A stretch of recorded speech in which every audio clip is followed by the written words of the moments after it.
Hey friends. So most people want a spiritual awakening, but almost no one really knows what that means. And if you've ever Googled it, scrolled through TikTok, or watched hours of YouTube videos, or read a bunch of books, you probably already know how confusing it can get out there in the spiritual community. One guru says, do this, and another says, don't ever do that, and another tells you everything that you're doing is wrong. And soon the whole spiritual thing feels really overwhelming, maybe too mystical and just plain inaccessible. But here's the thing, spirituality is not supposed to be confusing. If it feels complicated, something is off. Today, I'm going to break down spiritual awakening in the simplest, most human way possible as it has been experienced by me, because awakening is not about just chasing some far-off state of perfection, not at all. It is really about recognizing the presence of something sacred in ordinary life, something that already lives inside of us. And I want to share this with you as someone who has been a lifelong student of contemplative Eastern traditions since I was 11 years old. Someone whose deepest goal has always been to touch that interior plane and unite with that God source spirit and experience what is traditionally called self-realization. I've sat with gurus from India who truly embody awakening, not in the sense of being above human experience, but in a way that really makes you feel the divine just by being in their presence. And even after nearly 4 decades of meditation practice, study, devotion, and my own mystical experiences, I still sometimes feel like a beginner. So if you're curious about spiritual awakening, what it means, what it looks like, what the signs are, this is for you. Let's begin. Hi, I'm Amy Rose White, and I'm an integrative psychotherapist making videos on psycho-spiritual self-healing tools. If you're interested in this content, drop a like below. Thank you so much. It supports more of this coming your way. So let's get into it. Most beginners imagine awakening as some dramatic moment where the sky opens and light pours in and we're suddenly maybe free from suffering. And that stays that way, but of course that's not what happens. Spiritual awakening is more of a shift in where we place our attention, energy, and identity. It is not about rejecting the material world or trying to escape the mundane. This world is where our souls chose to incarnate. It is where we learn. It's where we grow and love and grieve and evolve. Awakening is not about transcending life. It's about seeing life clearly. It's about noticing that much of what captures our attention, the drama, fear, urgency, comparison, and anxiety, that all of that is incredibly fleeting. And when we over-identify with those passing storms, we forget the most important truth. We are not separate from that God source spirit. And when I use the word God, I'm referring to whatever resonates for you: universe, consciousness, nature, life itself. Something vast, mysterious, benevolent, and really beyond full comprehension. A higher power. You could call it the force. Well, one of my teachers in astrology once said to me, something is keeping all the planets spinning in perfect harmony without banging into each other. And I'm pretty sure it's not you, and I know it's not me. So awakening begins with that humble recognition that we are part of something miraculous. It is less about knowing, although some people might feel that in their body, but it's more about remembering and trusting. Spiritual awakening shows up as small moments, little flashes where we suddenly feel the divine presence moving through us, as us, within us. Moments of awe, moments of peace, moments where you see the stillness of the drama that you were about to get lost in. So let me give you an example. A few years ago, I was late for an international flight. Rushing, I was sweating, my heart's pounding, running through the airport. And of course, I get to a massive line in security at the airport. And I was just about to tap a stranger on the shoulder and ask to cut ahead when an older woman, probably in her 70s, gestured for me to go in front of her. And I thanked her, and as I stepped forward, all of a sudden going from motion, motion, motion to stopping, I felt this wash of awareness as I looked at her presence. The worst thing that could happen is I miss my flight, and then I get on another one. Meanwhile, this woman, who was just calm and still as a lake, was just standing there, waiting her turn in total equanimity, peace. And I, reflected and had to laugh at how I had created that chaos and urgency and drama. Spiritual awakening is not about shaming yourself for those moments, but it is about catching the mind's tendency to tighten around that kind of thing, those things that ultimately really don't matter. Awakening teaches us to hold life lightly rather than tightly.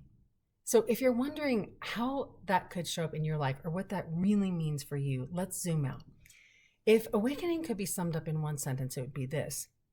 It's a shift from me, my fear, my control, my problems, and trying to manage all that, to I'm guided, supported, and part of something larger. Spirituality is really about focus, where we direct our thoughts, our energy, our presence, and our attention.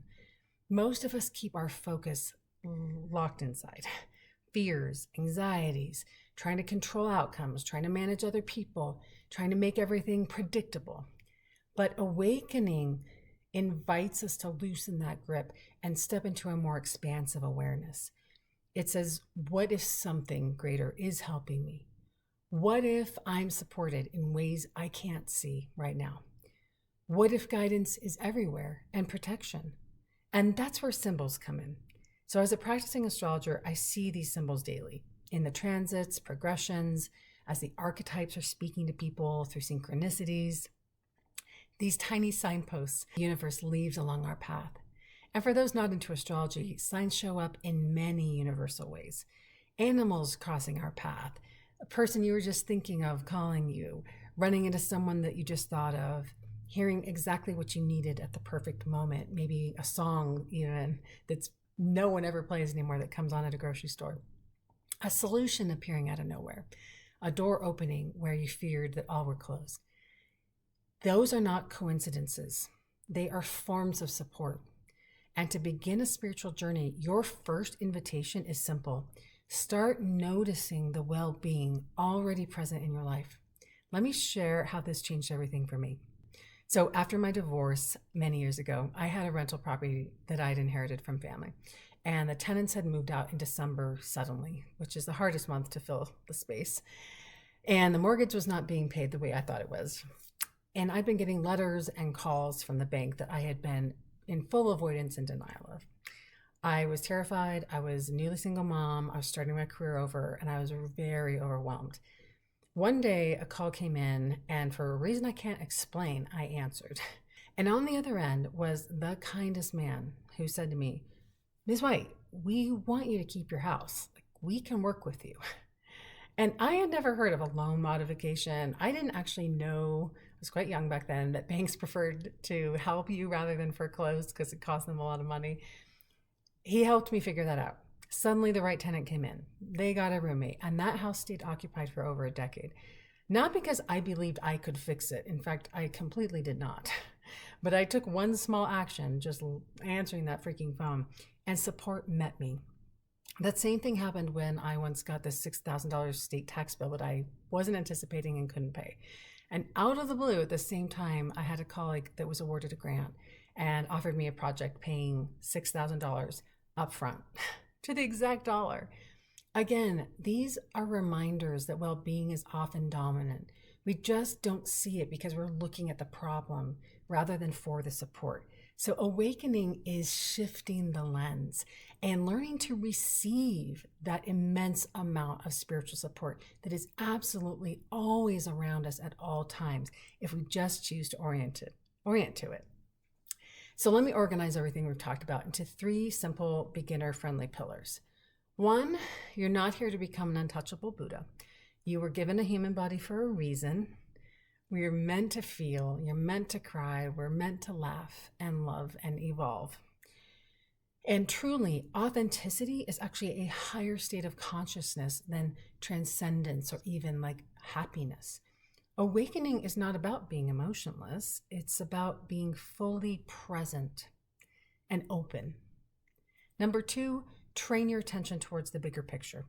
Every moment holds a seed of well-being, and it might be tiny, like the heater is on, or the doctor your child needed was available, your coffee tastes good, someone held the door, You got a text from a friend. You woke up again today. But that seed is real. And when you focus on well-being, you begin to actually feel supported. And feeling supported is one of the most spiritual experiences we can have, because it means we don't have to be in the driver's seat taking the wheel all the time. And number 3 is asking for help every day for spiritual guidance. Borrowing from 12-step traditions, one of the most powerful daily practices is to acknowledge that life becomes unmanageable when we're trying to control everything. To ask our higher power, however we define that, to remove our fears, our resentments, and our burdens. To ask the divine's will for us and for the power to carry that out. Millions of people have found spiritual awakening through that simple doorway, because awakening is not about perfection. It's about connection. When you ask for help, you allow love in, and love is the true state of spiritual awakening, because that is what this divine reality is made of. And you may ask, well, if that's true and we're being guided and supported and loved by this benevolent, force, why does all this horrible stuff happen in the world? And to that I would say, although the energy of consciousness is love and loving, consciousness includes everything, all of it. And we don't get to experience joy, bliss, contentment, love without those contrasting experiences. What that means evolutionarily for us as human beings in terms of our state of consciousness, I honestly don't know. But what I do know is that we can find well-being within all of it and choose the higher state of consciousness that has the observer's mind and the ability to say, I am trusting even when I don't understand. I am choosing to live in a place where I believe, and I consciously seek out signs that there is guidance and that I don't have to do this all by myself. So here's my invitation to you. Every day, in every situation, especially the hard ones, you got a sick kid in the hospital, someone just had an accident, you don't know how you're going to pay the rent. Look for even the smallest evidence of well-being. Someone smiles at you that day, a warm room, a kind gesture, an answered prayer that you forgot you prayed, a moment of quiet, maybe a symbolic sign like that owl that flew over me the other night when I went to the mailbox. A sense of connection. Allow yourself to receive the love that is already surrounding you. And then bonus points, offer that love into the world. Open the door for someone, pay for the person behind you, smile at a stranger, listen when someone needs to be witnessed. Recently, I was at a TJ Maxx and a woman complimented my coat and then just started talking, opened up about her daughter, recently cutting her off from contact, including her grandchildren.